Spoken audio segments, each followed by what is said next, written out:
আগের ভিডিওতেই আমরা নবজাগরণ কাকে বলে এবং নবজাগরণের যে বৈশিষ্ট্য তাই নিয়ে আলোচনা করেছি। আজকে আমাদের আলোচনার বিষয়বস্তু হলো নবজাগরণের ফলাফল। এই নবজাগরণের ফলাফলকে আমরা দুই ভাগে ভাগ করতে পারি।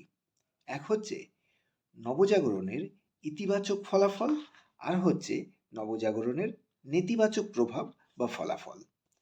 প্রথমেই আসা যাক নবজাগরণের ইতিবাচক ফলাফল। প্রথম পয়েন্ট, ভাষা ও সাহিত্য চর্চা। নবজাগরণের সময় ভাষা, সাহিত্য, ইতিহাস চর্চা এগুলি ব্যাপকভাবে শুরু হয়েছিল। মানবতাবাদী পণ্ডিতেরা ল্যাতিন ভাষায় ব্যাকরণ পুস্তকগুলি প্রভৃতি প্রকাশ করতে শুরু করেছিলেন। Dante, Petrarch, Boccaccio, Geoffrey Chaucer, William Shakespeare এরা ছিলেন এই যুগের ভাষা ও সাহিত্যের অন্যতম পথিকৃৎ, এবং তারা তাদের সৃষ্টির দ্বারা এই যুগে ভাষা ও সাহিত্যকে যথেষ্টভাবে সমৃদ্ধ করেছিলেন। দ্বিতীয় পয়েন্ট, শিল্পে নবজাগরণ। রেনেসাঁসের সময় শিল্প, স্থাপত্য, ভাস্কর্য, চিত্রকলায় যথেষ্ট উন্নতি দেখা গিয়েছিল। মানবতাবাদী শিল্পীরা মানুষ এবং মানুষের জীবনের উপর গুরুত্ব আরোপ করেছিলেন। এই প্রসঙ্গে Leonardo da Vinci, Raphael, Michelangelo প্রমুখ শিল্পীদের কথা বলতেই হয়। তারা তাদের কর্ম, চিন্তাভাবনা, দর্শন প্রভৃতির দ্বারা আধুনিক শিল্পকলার ভিত্তি স্থাপন করেছিলেন। এরপরে আসা যাক পরের পয়েন্টে, বিজ্ঞান ও প্রযুক্তিতে উন্নতি। নবজাগরণের যুগে মানুষ সব বিষয়কেই যুক্তি দিয়ে বিচার করতে শিখেছিল। মানুষের মনে এই যুক্তিবাদ এবং মুক্ত চিন্তার উন্মেষ ঘটেছিল, এবং যার ফলে আমরা দেখতে পাই যে এই সময় বিজ্ঞান এবং প্রযুক্তির যথেষ্ট উন্নতি হয়। এই প্রসঙ্গে কোপার্নিকাস, গ্যালিলিও, কেপলার প্রভৃতির কথা আমরা বলতে পারি। তারা তাদের চিন্তাভাবনা দিয়ে নতুন সৌরকেন্দ্রিক বিশ্বের যে ধারণাকে তারা প্রতিষ্ঠিত করেছিলেন, যা ছিল পূর্বের যে ভাবনার তার পুরো বিপরীত। তাদের এই চিন্তাধারার মাধ্যমে আমরা কিন্তু যুক্তিবাদের বিকাশটাও কিন্তু দেখতে পাই। পরের পয়েন্ট, মানবতাবাদী চিন্তাভাবনার বিকাশ।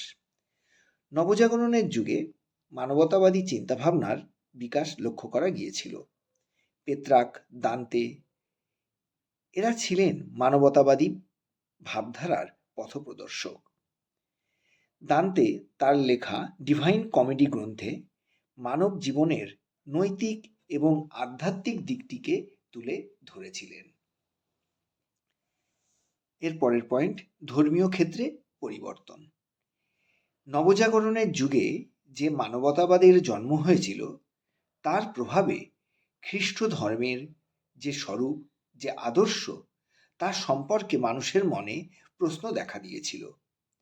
ষোড়শ শতকে পোপের যে একচ্ছত্র আধিপত্য এবং ধর্মীয় প্রতিষ্ঠানের যে দুর্নীতি, তার বিরুদ্ধে কিন্তু আমরা দেখতে পাই ধর্ম সংস্কার আন্দোলন শুরু হয়েছিল। এবার আমরা নবজাগরণের যে নেতিবাচক প্রভাব সেইগুলি সম্বন্ধে একটু আলোচনা করব। প্রথম পয়েন্ট, নেতিবাচক প্রভাবের নগর কেন্দ্রিকতা। নবজাগরণের ঢেউ কিন্তু শুধুমাত্র নগরগুলির মধ্যেই সীমাবদ্ধ ছিল। গ্রাম অঞ্চলে কিন্তু নবজাগরণ সেইভাবে প্রভাব বিস্তার করতে পারেনি, বা সুন্দরভাবে বলতে গেলে বলাই যায় গ্রাম অঞ্চল নবজাগরণের স্বাদ গ্রহণ করবার সুযোগ থেকে বঞ্চিত হয়েছিল। গ্রামের কৃষিজীবী মানুষেরা ছিলেন আগের মতোই আর্থিক শোষণ এবং যে সামাজিক অত্যাচার তার শিকার। পরের পয়েন্ট বলা যায় অভিজাত শ্রেণীর নবজাগরণ বা রেনেসাঁ। গ্রিক ও ল্যাতিন জ্ঞানভাণ্ডার কখনোই সাধারণ মানুষের জন্য খোলা ছিল না, উন্মুক্ত ছিল না। এর স্বাদ পেয়েছিলেন শুধুমাত্র শহরের অভিজাতরাই, যার ফলে এই যে নবজাগরণ ইউরোপের, সেটাকে আমরা অভিজাত শ্রেণীর নবজাগরণ বা অভিজাত শ্রেণীর রেনেসাঁ এটা কিন্তু বলতেই পারি। তৃতীয় পয়েন্ট, উপনিবেশ গঠন।